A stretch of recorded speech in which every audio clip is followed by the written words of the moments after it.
नमस्कार, स्वागत है आप सभी का आज की इस चर्चा में। आपके साथ मैं हूं मोहम्मद अतीक और आज हम चर्चा करेंगे स्मार्ट इंडिया हैकेथॉन 2025 की। स्मार्ट इंडिया हैकेथॉन 2025 का आयोजन राजस्थान में किया जा रहा है, जयपुर में किया जा रहा है। इसके साथ ही साथ देश के अलग अलग शहरों में भी इसका आयोजन किया जा रहा है। SIH जिसे शॉर्ट फॉर्म में कहते हैं, SIH दरअसल जो हो रहा है इसमें डिजिटाइजेशन के इस युग में चीजें बहुत तेजी से बदल रही हैं। यूथ को अपनी प्रतिभा दिखाने के, अपने स्किल दिखाने का एक मंच मिल रहा है, जिसमें जो भी टेक्नोलॉजीज है, आर्टिफिशियल इंटेलिजेंस है, इस तरीके से जो भी आपके पास कोई इनोवेशन है, आप इस मंच के माध्यम से प्रदर्शन कर सकते हैं और सरकार इसमें उसको पहचान देती है, इसके साथ ही साथ फंडिंग भी देती है और जो बेहतर प्रदर्शन करते हैं उनको, स्टार्टअप्स को आगे भी बढ़ाती है। SIH जो है वो भारत सरकार का उपक्रम है जो कि 2017 में इसका जो शुरू किया गया था और अब तक ये जारी है। 8वां संस्करण चल रहा है। 8वें संस्करण में काफी कुछ चीजें हैं, अलग अलग स्टेट्स के जो यूथ हैं इसमें हिस्सा ले रहे हैं, कई सारे इंस्टीट्यूट हैं जो इसमें भागीदारी कर रहे हैं। जो भी इस प्रतियोगिता को जीतेगा उसको और बड़े मंच उपलब्ध कराए जाएंगे, सरकार उसकी सहायता करेगी और इसके साथ ही साथ जो यूथ ओरिएंटेड प्रोग्राम है या यूं कहें जो डिजिटल इंडिया की जो एक सपना है वो कहीं ना कहीं इन युवाओं के माध्यम से साकार होता दिखाई दे रहा है। तो बहुत वक्त जाया ना करते हुए हम सीधे सवाल जवाब के सिलसिले पर आते हैं। इस पर बातचीत करने के लिए हमारे साथ आज स्टूडियो में बेहद खास मेहमान मौजूद हैं। आप प्रोफेसर नीतू भटनागर हैं, आप विशेषज्ञ हैं स्मार्ट इंडिया हैकेथॉन की, आपसे हम बातचीत करेंगे। मैडम, सबसे पहले तो आपका आज DD न्यूज बहुत बहुत स्वागत करता है। बहुत बहुत धन्यवाद। और मेरा पहला सवाल आपसे यही रहेगा कि जो हम स्मार्ट इंडिया हैकेथॉन की बात कर रहे हैं, हालांकि कुछ चीजें तो मैंने बताई, लेकिन हम आपके माध्यम से जानना चाहेंगे कि दरअसल ये SIH जो है ये है क्या, कब से इसकी शुरुआत हुई और इसका उद्देश्य क्या है? जी अतीक जी, बहुत बहुत धन्यवाद। इस कार्यक्रम की शुरुआत स्मार्ट इंडिया हैकाथॉन से ही करती हूँ। स्मार्ट इंडिया हैकाथॉन एक भारत सरकार की एक अग्रणी पहल है। इसको एक इनोवेशन त्यौहार के रूप में हर साल 2017 से जो शुरुआत हुई, हर साल मनाया जाता है और इसमें विभिन्न मंत्रालयों और विभिन्न संगठनों द्वारा बच्चों को, जो हमारे इनोवेटर्स हैं और जो अपने नवाचार प्रस्तुत करने का उनको एक पूरा मौका दिया जाता है। जो जी जी जी जी मैडम, आप बात कंटिन्यू करें। हाँ, जो उनको मतलब जो डेली के जो समस्याएं हैं उनके समाधान को खोजने के लिए उन्हें प्रेरित करता है। तो ये एक प्लेटफॉर्म है और इस प्लेटफॉर्म के द्वारा जो यंग इनोवेटर्स हैं उनको एक मौका है कि वो डिफरेंट टेक्नोलॉजीज को यूज करते हुए, जैसा आपने कहा डिजिटल इंडिया, स्टार्टअप इंडिया, ये एक मौका है कि वो अपने आइडियाज को, एक प्लेटफॉर्म है जो अपने एक मंच है जहां वो अपने आइडियाज को सामने रख सकें। जी बिल्कुल। तो जिस तरीके से मैडम हम देख रहे हैं कि राजस्थान में इसका आयोजन किया जा रहा है, जयपुर में कई सारे इंस्टीट्यूट में इसकी जो तैयारियां चल रही हैं, 4-5 दिन लगातार ये आयोजन चलते हैं। तो ऐसे में आप जानना चाहेंगे कि राजस्थान के परिप्रेक्ष्य में अगर ये आयोजन हो रहे हैं तो राजस्थान के जो यूथ हैं, जो स्किल्स हैं, उनको कितना कुछ मौका मिलने वाला है, क्या कुछ फायदा होगा? बिल्कुल सही कहा आपने। वैसे तो ये स्मार्ट इंडिया हैकाथॉन पूरी देश भर में आयोजित होता है और ये हम कह सकते हैं कि ये अपने आप में एक सबसे बड़ा ओपन इनोवेशन चैलेंज के रूप में निखर के आया है और इसमें करीब लाखों बच्चे इसमें पार्टिसिपेट करते हैं और देश भर ही नहीं, मतलब इस हमें राजस्थान के मतलब निवासी होने के तौर पर हमें ये मौका मिला है कि हमारे यहाँ के जो बच्चे हैं उनको भी एक मौका मिला है कि वो अपने आइडियाज प्रेजेंट कर सकें। तो जैसा कि मैं आपको बताऊं, स्मार्ट इंडिया हैकाथॉन के 2 संस्करण होते हैं, एक सॉफ्टवेयर वर्जन है और एक हार्डवेयर वर्जन है। और ये सॉफ्टवेयर वर्जन अगर हम देखें, टोटल 60 सेंटर्स हैं, नोडल सेंटर्स हैं, उसमें से करीब 42 नोडल सेंटर्स हैं जो सॉफ्टवेयर वर्जन के लिए उनको चयनित किया गया है नोडल सेंटर के तौर पर और करीब 18 सेंटर्स हैं, नोडल सेंटर्स हैं जो कि हार्डवेयर वर्जन को आगे ले जा पाएंगे। तो इस तरीके से हम देखा जाए तो अगर राजस्थान की बात करें तो यहाँ पे भी 3 सेंटर्स हैं और इनमें से 2 सॉफ्टवेयर वर्जन ऑर्गेनाइज कर रहे हैं और हमारी यूनिवर्सिटी में हार्डवेयर वर्जन ऑर्गेनाइज हो रहा है और ये चौथी बार है कि हम स्मार्ट इंडिया हैकाथॉन को अपनी यूनिवर्सिटी में ऑर्गेनाइज कर पा रहे हैं। पहले 2 संस्करण 2022 और 23 में जब इसकी शुरुआत हुई थी 2017 में, तो कोविड आने के बाद तो 2020 और 21 में इसका नहीं कर पाए थे, लेकिन 2022-23 में हमने इसका सॉफ्टवेयर संस्करण अपने यहाँ आयोजन किया, इसका आयोजन किया, और 2024 और 25 में हमें मौका मिला है कि हम इसका हार्डवेयर वर्जन अपने यहाँ ऑर्गेनाइज कर सकें। मैडम, जो SIS का जो आयोजन होता है, इसमें किस किस तरह के इनोवेशंस आते हैं? क्योंकि अगर देखा जाए तो बहुत लार्ज स्केल पे इनोवेशंस आते हैं, लेकिन अगर मैं आपसे जानना चाहूँ कि कुछ जो इम्पोर्टेंट टूल्स होते हैं या इम्पोर्टेंट जो इनोवेशन हुए हों अब तक, उसके बारे में भी आपसे जानकारी चाहिए। जी, एक्चुअली क्या होता है, प्रॉब्लम स्टेटमेंट्स जो हैं वो हमें बहुत सारे मंत्रालयों द्वारा, बहुत सारे संगठनों द्वारा, बहुत सारे औद्योगिक जो बहुत सारी सेंटर्स हैं उनके द्वारा हमें ये प्रॉब्लम स्टेटमेंट्स मिलते हैं। जुलाई में ये जो प्रॉब्लम स्टेटमेंट्स ओपन किए जाते हैं SIH.gov.in वेबसाइट पे जाकर हम देख सकते हैं ये प्रॉब्लम स्टेटमेंट्स ओपन होते हैं, और फिर जो पूरी जो मिनिस्ट्री ऑफ एजुकेशन है उनका जो इनोवेशन सेल है और AICT के द्वारा फिर डिफरेंट इंस्टीट्यूट्स को और ऑर्गेनाइजेशंस को कांटेक्ट किया जाता है कि अगर वो इंटरेस्टेड हैं तो वो अपना इंटरेस्ट शो करते हैं कि हमारे यहाँ ये इंफ्रास्ट्रक्चर, क्योंकि इंफ्रास्ट्रक्चर बहुत ज़रूरी है किसी भी यूनिवर्सिटी और इंस्टीट्यूट में, तभी ये सॉफ्टवेयर या हार्डवेयर एडिशन वहाँ पे ऑर्गेनाइज किया जा सकता है।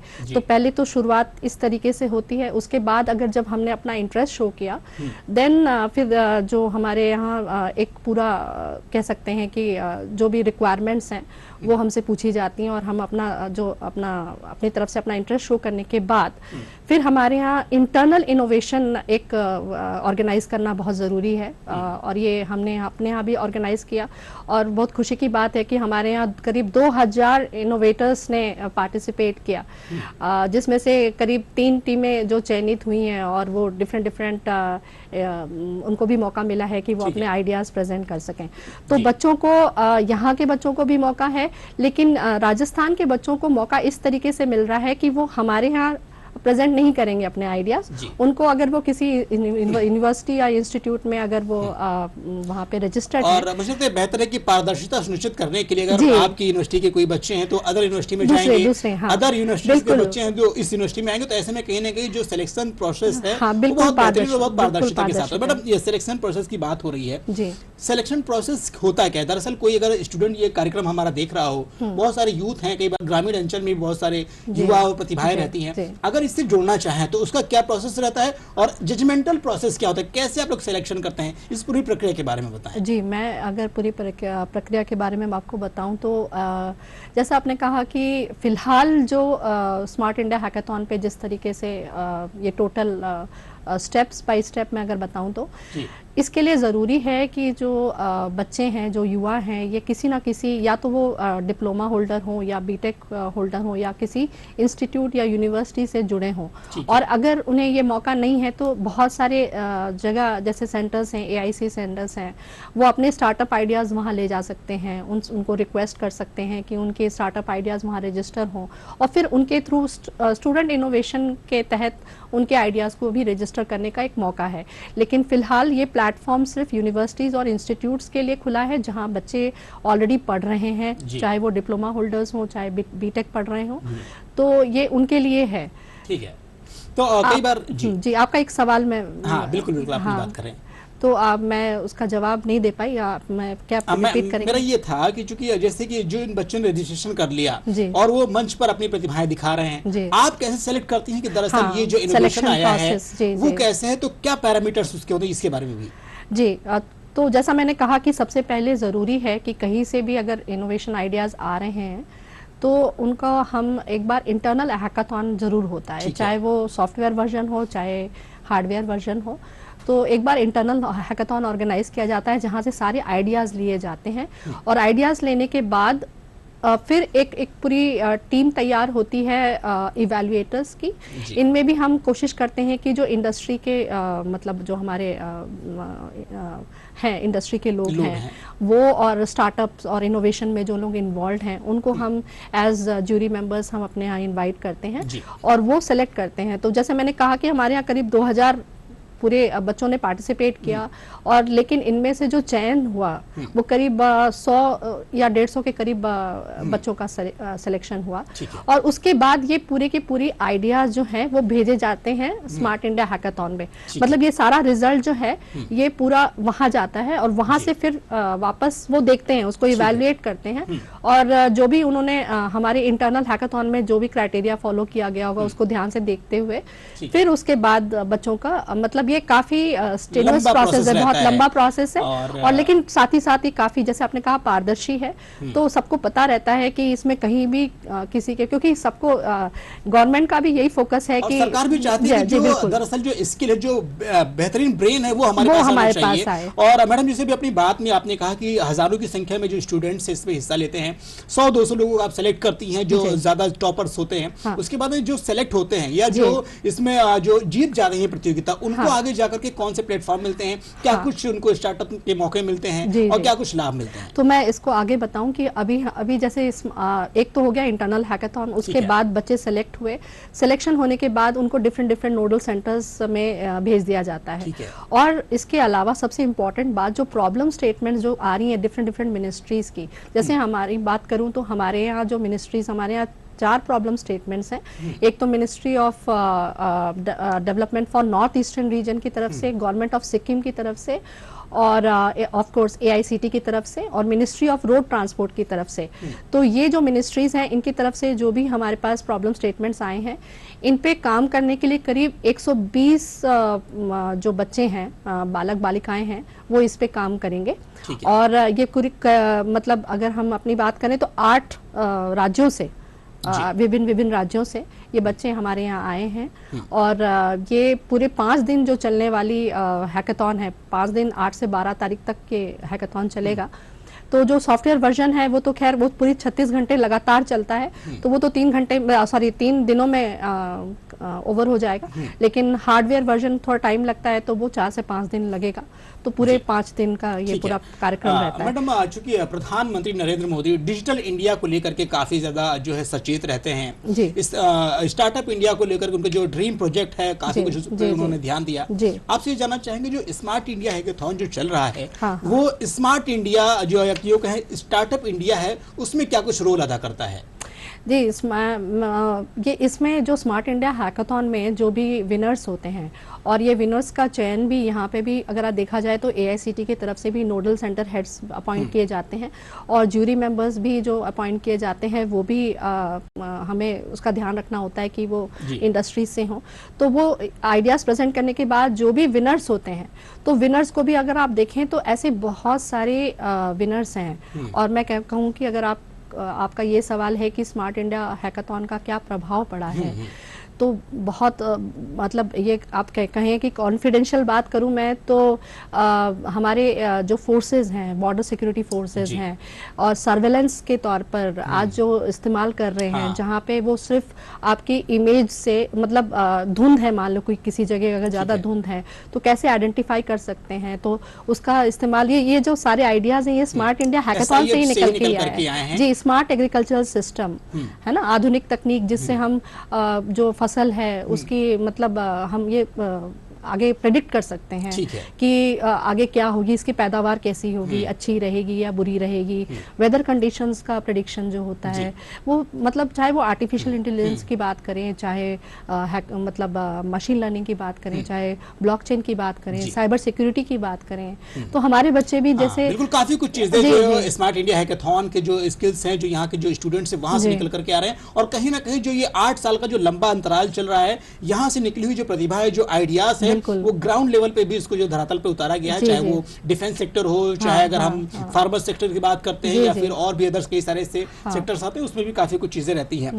कई बार देखा जाता है मैडम, जैसे कि चूंकि हम लोग आज 8 साल लगातार हो गए हैं, 2025 में चर्चा कर रहे हैं, हम थोड़ा सा आगे चलकर बात करते हैं। अगर 10 साल के बाद अगर हम एक प्रेडिक्शन करते हैं, तो क्या लगता है आपको कि 10 साल बाद क्या कुछ टेक्नोलॉजी जो रहेगी जो देश को पूरी तरीके से बदल देगी, और जो यहाँ जो ब्रेन निकल रहे हैं क्या कुछ करेंगे? हम थोड़ा सा आगे चलकर बात करेंगे। मैं ये कहना चाहूँगी अतीक जी, आज से 10 साल पहले अगर आपने कभी सोचा होगा कि हम इतनी आसानी से कभी डिजिटल जो हम तरीके से अपना पैसा ट्रांसफ़र हो जाता है हमारे यहाँ, और आप जैसा जानते हैं कि हम पूरे विश्व में प्रसिद्ध हैं इस बात को लेकर कि जो डिजिटल ट्रांजैक्शन जो है वो मतलब चाहे आप एक बैंकर की बात करें, चाहे एक प्रोफेसर की बात करें, चाहे एक गाँव में सब्जी बेचने वाला भी है, वो भी किस तरीके से यूपीआई का इतनी आसानी से इस्तेमाल कर सकता है, वो आज तक किसी ने इमेजिन भी नहीं किया होगा। तो ये सब हो पाया कि आपके अंदर वो संकल्प होना चाहिए। तो अगर सरकार के अंदर ये संकल्प है कि वो इसको पूरी तरह से डिजिटाइज करके और आगे बढ़ाना चाहते हैं, तो हमें ये हमारा फर्ज है कि हम भी उसमें अपना योगदान दें। आगे आने वाले 10 सालों में से मैं ये कहना चाहूंगी कि ये तो बिल्कुल सब कुछ चेंज हो जाएगा। आपका ये जो स्टूडियो है, ये स्टूडियो अपार्टमेंट भी आप इमेजिन नहीं कर सकते किस तरीके से चेंज हो जाएगा। आप जैसा आप जानते ही हैं कि आजकल तो आप सारा जो रिकॉर्डिंग है आप कार में बैठे बैठे भी आप उसको रिकॉर्ड कर सकते हैं। आपके पास टेक्नोलॉजी इतनी एडवांस हो चुकी है कि मतलब यू नेवर नो आगे क्या कुछ हो सकता है। मतलब जो आविष्कारक, जो इन्वेटर्स हैं, वो भी नहीं जानते कि दरअसल 10 साल बाद या 5 साल बाद देश की तस्वीर क्या कुछ रहने वाली है। और ये आइडियाज ना, ये इन छोटे बच्चों से ही आती हैं जी। मेरे 7 साल का बच्चा है, लेकिन वो आज भी उसके आइडियाज इस तरीके से हैं, और ये एक्सपोजर हुआ है उनके मोबाइल के थ्रू। और जैसे हमारी पहले बातचीत हो रही थी कि मोबाइल आजकल हर जगह अवेलेबल है, मतलब, और खासकर इसका प्रभाव अगर देखें तो इसका अच्छा प्रभाव भी है, बुरा प्रभाव भी है। लेकिन इसको किस तरीके से हम, अगर बच्चा मोबाइल पे ही है या फिर काफ़ी उसका स्क्रीनिंग टाइम बहुत ज़्यादा है, तो ये फ़र्ज है हमारा एज ए पेरेंट कि हम उसको देखें कि किस तरीके से उसका प्रॉपर यूटिलाइजेशन हो। तो अब जैसे मैं कहूँ कि आजकल जो स्मार्ट लर्निंग टूल्स आ चुके हैं, तो बच्चा उसी में अगर उसको अच्छा लगता है, अभी 7 साल और 8 साल का बच्चा अभी जस्ट समझ रहा है कि क्या क्या चीज़ें होती हैं, और उसको अच्छा लगता है कि अगर उसने कोई क्विज उसने अटेम्प्ट किया और उसमें वो जीत जाता है, तो उसको मिलता है एक कप मिलता है एक दिखाते हुए, और अपनी क्लास में वो कहाँ किस रैंक पे खड़ा है वो उसको इमीडिएट एक पल में पता चल जाता है। तो वो उसकी जो खुशी है अब वो इन्वॉल्व होने लगा है। तो ये एक पॉजिटिव एस्पेक्ट भी है कि आप उसको किस तरीके से उस तरफ मोड़ सकें। जो यूथ है कहीं ना कहीं वो स्किल्ड हो रहे हैं, सोशल मीडिया, कई बार जैसे मोबाइल पे इंटरनेट आने की वजह से जो स्मार्ट लर्निंग आई है, काफी कुछ चीजें सीख रहे हैं। अभी हाल फिलहाल में मैडम रूस के राष्ट्रपति व्लादिमीर पुतिन भारत के दौरे पर थे और काफी कुछ चीजें हुई। इसमें एक चीज निकल कर के आई, जो भारत का यूथ है या यूं कहे भारत की जो स्मार्ट जो ब्रेन है, उसकी डिमांड की गई है कि आप बड़ी संख्या में यहाँ से हमें मैन पावर दीजिए। तो इसका कहीं ना कहीं एक यही बानगी है कि जो SIH जैसे प्लेटफॉर्म है जो यूथ को तैयार कर रहे हैं, वही ऐसे ऐसे प्लेटफॉर्म पे जाएंगे और अलग अलग कंट्रीज में जाकर अपनी सेवाएं देंगे और कहीं ना कहीं भारत का नाम रोशन करेंगे। कैसे देखती हैं आप इसको? नहीं, आपने बहुत अच्छा सवाल किया। मैं मानती हूँ इस बात को कि हमारे यहाँ जो ब्रेन है, और ये तो आप सदियों पुरानी बात है और सब जानते हैं इस बात को, ये फैक्ट है कि हमारे यहाँ जो भी चीज़ें इनोवेशन हुई है, जिसकी भी शुरुआत हुई है, वो भारत से ही हुई है। चाहे वो ज़ीरो का इन्वेंशन हो या कोई भी इन्वेंशन की बात करें कि उसकी शुरुआत हमारे यहाँ से, हमारे भारत से ही हुई है। तो यहाँ पे जो बच्चा है, और हमारी जो शिक्षा प्रणाली में, ऑल्दो हम ये कहते हैं कि हम काफ़ी मतलब बहुत पिछड़े तो नहीं है, लेकिन हम अगर उसको US की शिक्षा प्रणाली से अगर कंपेयर करते हैं तो हमको लगता है कि हम बहुत पिछड़े हैं। ऐसा नहीं है। वो वहाँ के लोग ये फील करते हैं कि हमारे यहाँ जो बच्चों में जिस तरीके से हम उनको पढ़ाने का जो तरीका है, थोड़ा सा इनोवेशन यहाँ पे भी ज़रूरी है, लेकिन काफ़ी आइडियाज़ वो बचपन से ही डेवलप कर लेते हैं। बिल्कुल जी। और यही जो डेवलपमेंट है, लेकिन हम ऑफ कोर्स हम नहीं चाहते कि हमारा बच्चा यहाँ से निकल के कहीं और जाए। हाँ, अगर उसको कुछ अच्छी ट्रेनिंग के लिए अगर वो बाहर जा रहा है, ब्रेन ड्रेन जो कहते हैं ना, हम नहीं चाहते कि हमारा बच्चा आए और यहीं पे अपने मतलब, क्योंकि यहाँ से जमीन से जुड़ा हुआ है, तो उसका फर्ज है कि वो यहाँ पर आकर और यहाँ पे बड़ा मैसेज आपने दिया है, क्योंकि जो देश की जो भावना होती है, एक राष्ट्रवाद की जो भावना होती है, कहीं ना कहीं देश सेवा से ही वो साकार होती है और पूरी होती है। कहीं ना कहीं वो हर व्यक्ति के अंदर, हर यूथ के अंदर होनी चाहिए। मैडम, मेरा एक सवाल है, चूंकि हम आधी आबादी की बात करेंगे, चूंकि आप आधी आबादी को आज हमारे स्टूडियो में रिप्रेजेंट कर रही हैं, महिलाओं की बात करते हैं। जो स्मार्ट इंडिया हैकेथॉन है, 8 संस्करण लगातार आज आज हो रहे हैं, क्या लगता है आपको कि जो आधी आबादी है, जो यूथ में अगर हम महिलाओं की बात करते हैं तो उनको कैसे स्किल्ड कर रही है, कैसे उनको प्रिपेयर करे, उनकी क्या कुछ भूमिका है SIH में? जी, आपने बहुत अच्छा सवाल किया। आज हम सुन रहे थे सुबह जो AICT के जो चेयरमैन हैं TG सीतारामन जी, उनका जो भाषण था सुबह, तो उन्होंने काफ़ी जोर दिया इस बात पर कि भारत सरकार का एक बहुत बड़ा इम्पोर्टेंट उद्देश्य है विमेन एम्पावरमेंट को लेकर, और ये काफ़ी परिलक्षित होता है इस बात से कि अगर इस स्मार्ट इंडिया हैकाथॉन की बात करें तो इसमें विमेन पार्टिसिपेशन लास्ट ईयर की बजाय करीब 75% जो है उसकी बढ़ोतरी हुई है, और ये बहुत बड़ा आंकड़ा है।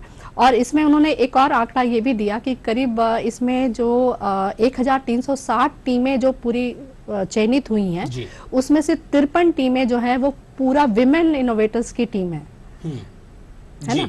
और इन्होंने इस बात का ध्यान रखा है कि हर टीम में एक विमेन पार्टिसिपेंट का होना बहुत जरूरी है। जी हाँ, ये भी मैंने देखा है कि मैं पढ़ रहा था कि जो एक ग्रुप बनेगा, मान लीजिए अगर 8 लोग हैं तो 8 लोगों में एक महिला का होना बहुत अनिवार्य कर दिया है। बल्कि ये हो सकता है कि 8 महिलाओं का ग्रुप हो सकता है, लेकिन अगर 8 पुरुष हैं तो उसमें एक महिला जरूर होना अनिवार्य है। हाँ, तो उन्होंने अनिवार्य तो कहा, लेकिन मैं आपको मतलब खुशी है ये बताते हुए कि ये जो लड़कियों का पार्टिसिपेशन है, मैं अपनी यूनिवर्सिटी की बात करूं ना, यहाँ पे मैं देखती हूँ कि हर जगह लड़कियां आगे हैं, हर क्षेत्र में आगे हैं।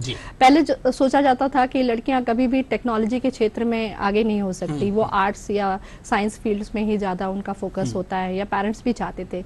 लेकिन आज टेक्निकल फील्ड में भी वो आगे हैं और लड़कों के साथ कंधे से कंधा मिलाकर आगे चल रहे हैं।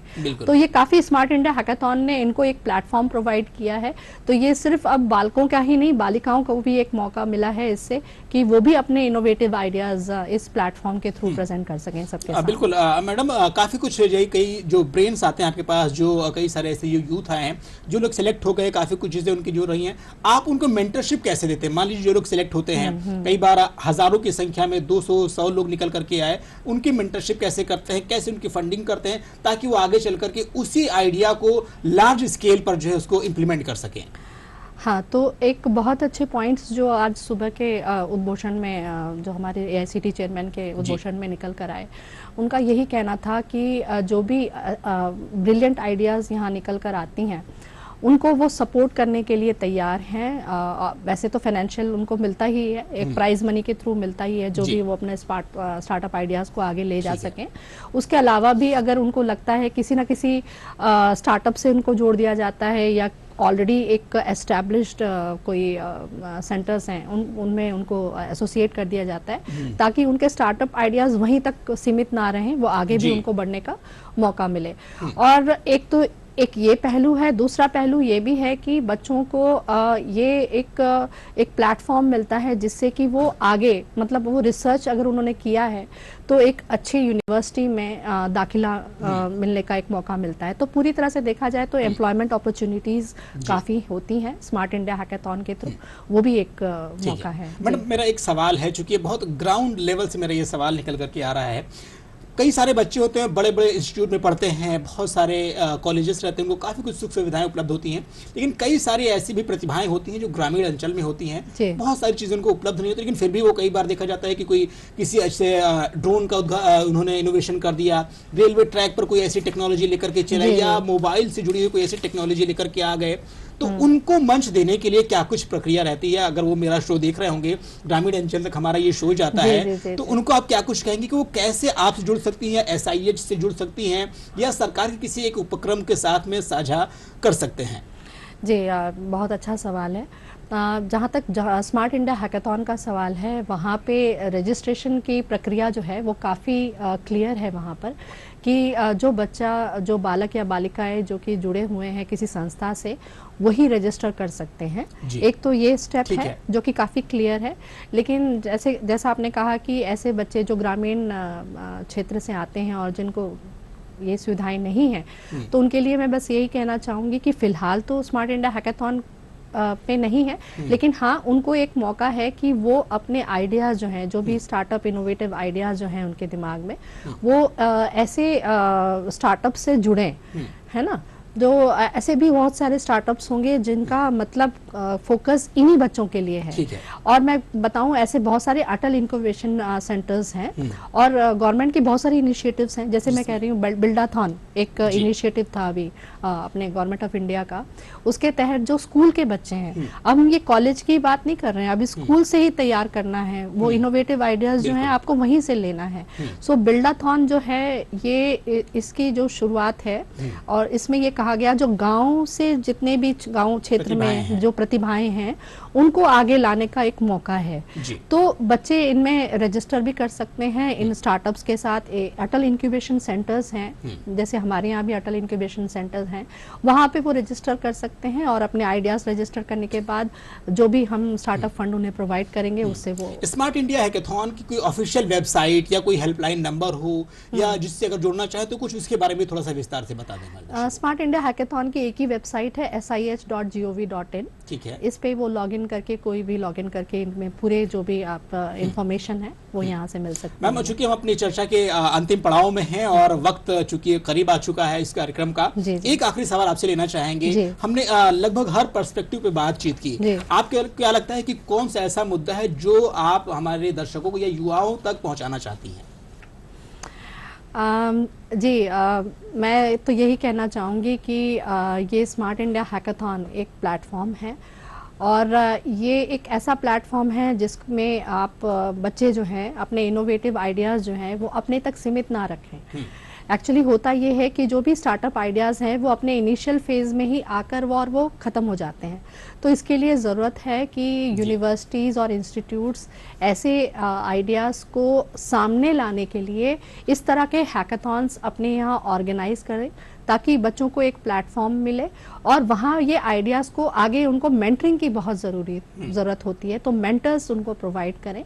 इंडस्ट्री एक्सपोजर बहुत ज़रूरी है, तो इंडस्ट्री में आज न्यू टेक्नोलॉजीज़ क्या डेवलप हुई हैं इसके बारे में उनको 1-to-1 ज़रूरी है कि वहाँ पे विज़िट कराएं, इंडस्ट्री विज़िट कराएं। तो ये इसकी शुरुआत वो स्कूल से ही होनी चाहिए और फिर जाकर वो यूनिवर्सिटी तक खत्म। बिल्कुल मैडम, स्मार्ट इंडिया हैकाथॉन पे आपने बहुत विस्तार से जानकारी दी और युवाओं को काफी कुछ जानकारी दी, बहुत बहुत धन्यवाद आपका। और जिस तरीके से जो स्मार्ट इंडिया हैकाथॉन का आयोजन किया जा रहा है देश भर के अलग अलग हिस्सों में हो रहा है, जो युवा प्रतिभाएं हैं, युवा हुनर हैं, उनको एक मंच मिल रहा है जिसमें अपनी प्रतिभाओं को बता सकते हैं, इनोवेशंस को ला सकते हैं और कहीं ना कहीं सरकार इनको सेलेक्ट करेगी, उनको और बड़ा मंच देगी, उनको फंडिंग देगी और स्टार्टअप में बड़ी भूमिका निभाते हैं। तो इसलिए आप भी जो यूथ हमारे कार्यक्रम देख रहे हो वो स्मार्ट इंडिया हैकाथॉन से जुड़ करके अपनी प्रतिभाओं को दिखा सकते हैं और कहीं ना कहीं खुद का और देश का नाम रोशन कर सकते हैं। तो इसी के साथ आज की चर्चा में फिलहाल इतना ही। नमस्कार।